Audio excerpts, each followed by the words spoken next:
Okay guys, you're in a nutshell with me, Ina. Uunahan ko na kayo 'no, hindi naman sa gusto ko kayong umalis lahat 'no, dahil ito yung topic natin. But it is a fact, alam natin, marami tayong mga kababayan na unfortunately, hindi na po maka-extend ng stay nila dito sa Canada and are likely preparing to leave. Okay, in this episode pag-uusapan po natin, okay, before you pack up your lives here and leave, are there things na dapat mong gawin? Ano yung mga dapat wag mong kalimutang gawin bago mo iwan ang Canada? These are just practical, mga tasks na baka lang nakakalimutan ninyo. Okay, so yan ang ating pag-uusapan. Kasama muli si Jake Aguilar, isa pong abogadong kaibigan natin. Suki din natin ng JCA Law Office. Let me put his email down there. Okay. Attorney Jake. Magandang hapon. So meron na bang ever humingi sa'yo ng advice na Marami. ganyan? Baka related dyan. Attorney, aalis na ako. Ano ba gagawin ko? Yeah, totoo. Not exactly kung ano ba yung kailangan kong gawin bago ako umalis. Pero marami ngang nagpe-prepare na umalis kasi ito na lang yung context. Dagdag tayo ng konting context. Kasi totoo, pahirapan ngayon makapag-extend ng work permit in particular. So dumadami nga yung mga nagpapakonsult sa amin sa ganyan. Ano bang gagawin ko? Hindi na makita ng employer na may LMIA, wala na. So paano na? So ang lagi naman natin sinasabi, well, kung gusto niyo pang magstay, visitor record lang, di ba? I-convert mo yung status mo from worker into visitor. Pero yun nga, hindi ka makapag-work. And then, pag nakakuha ka na ng work, you may have to leave, Kasi from visitor to worker, you may have to leave. So, given that, baka nga kailangan umalis din muna. So, yung iba, nagagawa nila na dito sila nag-a-apply. Pero, again, lalo na yung mga nawalan din ng status pala, by the way. Minsan, ina-advise na rin natin sila na huwag nyo nang patagalin na wala kayong status kasi hindi maganda yan sa record nyo. You may have to leave. So, ayan. So, yun yung context muna, Yung mga nag-prepare na umalis. Ang siguro, if I can give one advice dun sa mga naghahanda, i-ano nyo yung network nyo, i-maintain nyo or palakihin nyo habang nandito kayo. Kasi yun yung pinakamalaking advantage nyo habang nandito kayo, yung network nyo. And especially kung sa trabaho nga, naghahanap tayo ng trabaho, di ba?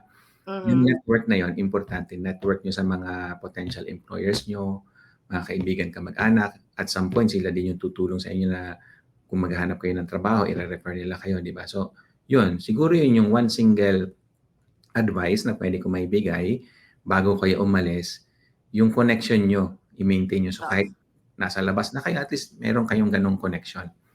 Okay. Is there anything that needs to be done? For example, kapag out of status na talaga, okay? Beyond, ano ba, kasi guys, I'm not very familiar. Meron bang, nakasulat ba yan sa permit niyo o baka meron bang pagkakataon na you will get a certain document that will say, oh, you have to leave by this date, ganyan. Yeah. Tapos, na-exceed mo yun, andito ka pa din. I can discuss that. Yeah, and you're worried if, oh no, anong mangyayari sa akin sa airport pag umalis ako? Parang ganun ba? Should I make a call to somebody or ano ba? Yeah. Sige. Sa totoo lang din, ngayong year ko lang yan, itong yung mga ganyang process na yan. Year 2025, ngayong taon na to. Dati wala kaming ganyang mga issue. Wala kaming mga clients na yan ang tanong. Pero ngayon medyo yung dumami. So from what I know, di ba nga sa permit natin, nakalagay doon kung hanggang kailan tayo, di ba? Kung sa visitor record naman, you can extend that for 6 months at a time, di ba, usually. So anyway, alam natin kung kailan mag-expire yung authorization natin to stay or to work or to study in Canada. Pag lumagpas yun, hindi na tayo authorized. Yung out of status na tayo. Ang tanong, okay, lalabas na ba ako? Well, supposedly, yes. Kasi yun yung pinangako mo, di ba? Kaya ka nga din binigyan ng ganong permit, kaya ka inalaw na makapasok sa Canada kasi nangako ka at na-convince mo naman yung officer na hindi ka nga mag-overstay. So ngayon nag-overstay ka na, supposedly nga dapat umuwi ka na. Supposedly. Pero minsan nga nangyayari na okay, hindi pa ako ready, syempre hindi man tayo pwedeng umuwi ng ganun-ganun na lang or wala pa akong pamasahe tsaka yan nga, may mga kailangan pa akong gawin, yung mga preparation to leave, mga Yeah. documents nyo siguro, kailangan nyo i-secure, etc. So, what if hindi pa tayo makauwi? Kahit pa paano, pwede naman kung medyo lumagpas ka lang ng mga ilang araw, ilang linggo, at yun yung explanation mo na may mga kailangan ka pang asikasuhin, pwede pa yung pagbigyan. So, Okay. pwede makabalik ka pa rin next time kasi nga, di ba naman ganun kahaba. And by the way, may restoration period pa nga na 90 days, di ba? So, mahaba-haba din yun. 90 Okay. days, 3 months, kumbaga, binibigyan ka pa ng pagkakataon na kung gusto mo pang i-ayun status mo, pwede pa. Hindi siya guaranteed, syempre. Pero, kumbaga, within the system, pwede ka pa rin mag-apply. I-try mo lang. Kung sabihin nila, okay, hindi mo na-extend kasi nagkaroon ka ng problema, etc. etc. So, binibigyan ka pa ng isa pang pagkakataon within 90 days. Paano yung iba? Lagpas na 90 days. Ano na naman? Pwede pa ba yun?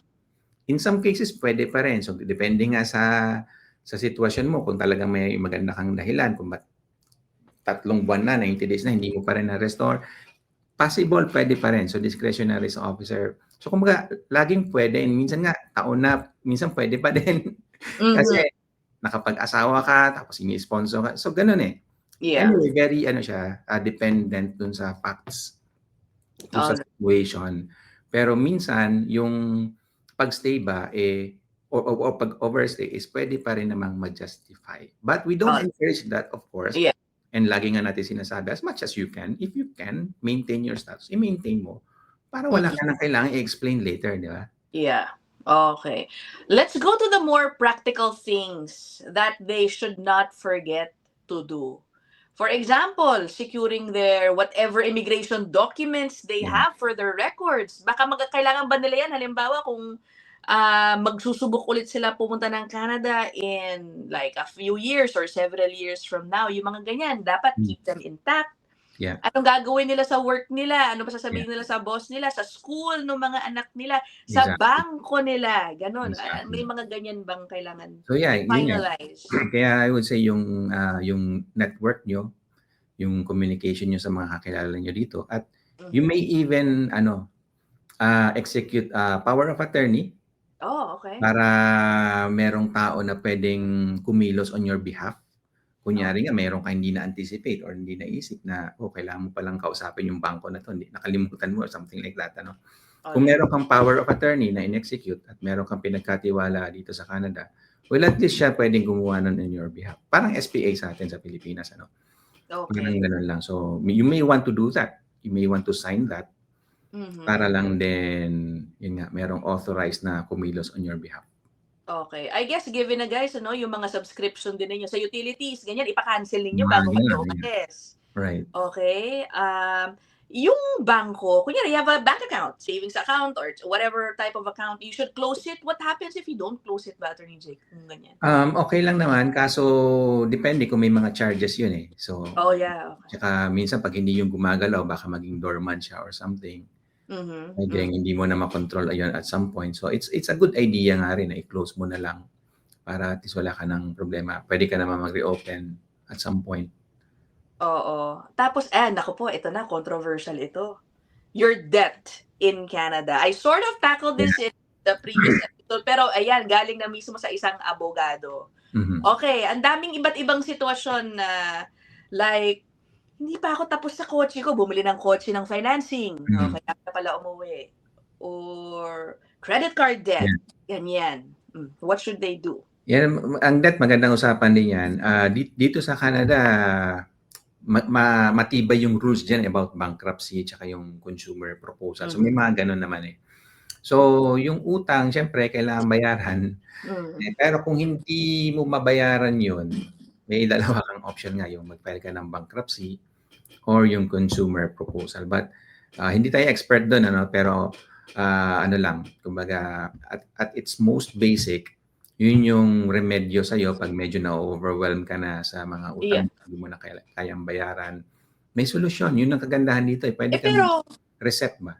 Yeah, I think the consumer proposal will still require you to pay smaller amounts para consolidate yata lahat ng utang mo. Correct. Alis ka na nga, Attorney JK. Paano pa yun?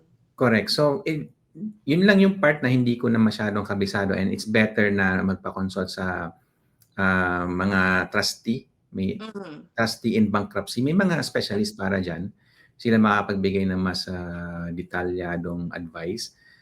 Yung bankruptcy parang talagang reset yun, oh yeah, wala ka ng utang, back Oo. to zero ka. Yung consumer proposal, yes, meron ka pa ring utang pero merong agreement na, ito na lang babayaran mo para bang, instead na $100 yung utang mo, $10 na lang pero bayaran mo bayaran mo pa installment. So okay din yun eh.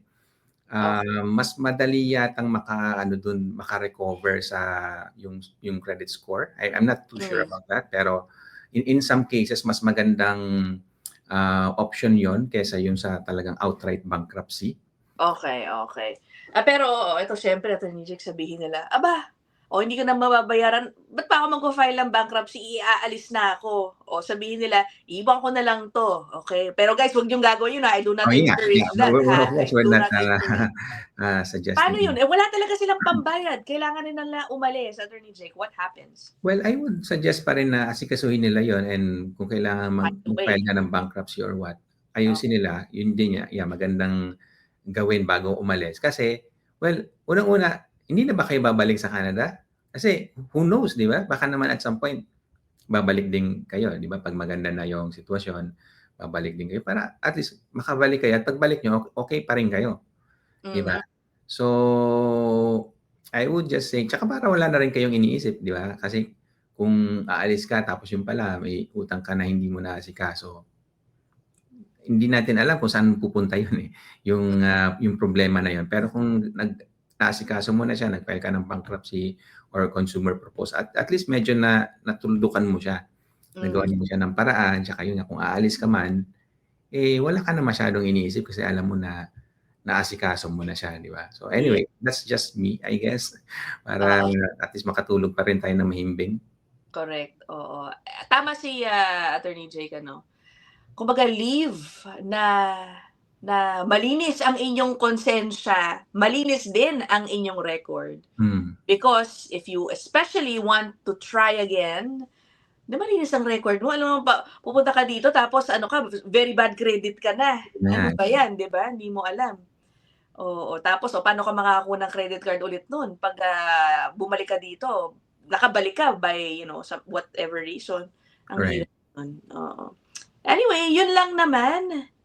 Did we miss, anything, Attorney Jake? Baka meron pa yung Wala naman sa akin, it's more on yung general nga para at least yun nga kung meron kang mga nakalimutan ba, pwede mo pa ring maasikaso. So I guess one is yung power of attorney, Mhm, at saka yung connections mo dito, oo. i-maintain, i-develop mo habang nandito ka. Medical records, would it be wise for them to secure? Kunyari nagkaroon sila dito ng major, procedure or, Mhm. nagkaroon ng diagnosis while here in Canada, would it be wise for them to request for copies of that? O no Um, na? yeah, of course kung makakakuha ka ng records mo every time 'di ba na nagpa-ano ka, treatment ka, kunin mo na yung record mo. Mm. Yeah. Alright. Okay. Oh, yun lang naman guys.